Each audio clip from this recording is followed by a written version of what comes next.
একজন মুসলিমের উপর সর্বপ্রথম ওয়াজিব কি? ক সালাত পড়া, খ যাকাত দেয়া, গ জিহাদ করা, ঘ তাগুতকে অস্বীকার করা।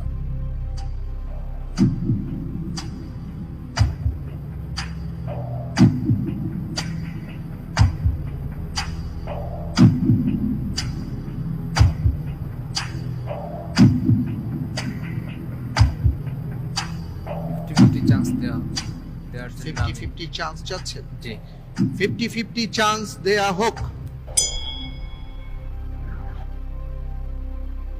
জি। ক সালাত পড়া, ঘ তাগুতকে অস্বীকার করা।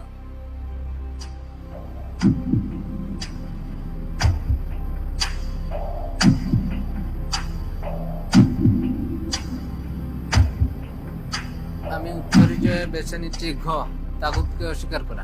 লক করে দেব? জি লক্ষ্য লক করে দেয়া হোক ঘ তাগুতকে অস্বীকার করা।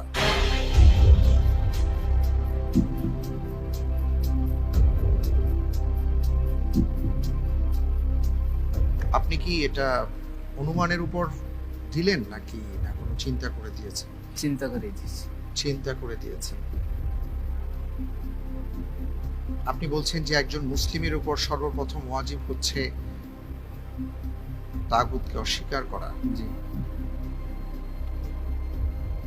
যদি তাই হয় তাহলে আপনার উত্তরটি সঠিক হয়েছে। আলহামদুলিল্লাহ। সূরা বাকারার 256 নম্বর আয়াতে আল্লাহ রাব্বুল আলামিন বলেছেন, ফামান ইয়াকফুর বিত-তাগুত ওয়া ইউমিন বিল্লাহ ফাকাদ ইসতামসাকা বিল উরওয়াতিল উসকা। জি আলহামদুলিল্লাহ। এবং প্রত্যেক নবী রাসূলগণকে এই বিষয়টিকে পরিহার করা অর্থাৎ তাগুতকে অস্বীকার করা, পরিহার করার আদেশ দেয়া হয়েছে। এটা অত্যন্ত গুরুত্বপূর্ণ একটি বিষয়। আমরা মুসলিম হওয়া সত্ত্বেও তাগুতের ব্যাপারে জানি না বা জানার চেষ্টা করি না, বুঝতে পারি না। এ প্রসঙ্গে আমি একটু শায়েখ আহমদুল্লাহ আপনার কাছে আসছি, এই ব্যাপারে একটু জানতে চাই যে তাগুত কাকে বলে এবং তাগুতকে পরিহার করার মাধ্যম উপায়গুলো কি কি? ধন্যবাদ আপনাকে। তাগুতকে পরিহার করা এটা মুমিনের জন্য সবচাইতে গুরুত্বপূর্ণ একটি বিষয়। কোরআন কারীমে আল্লাহ সুবহানাহু ওয়া তাআলা তাগুত এই শব্দটি ব্যবহার করেছেন সাকুল্যে 6 বার।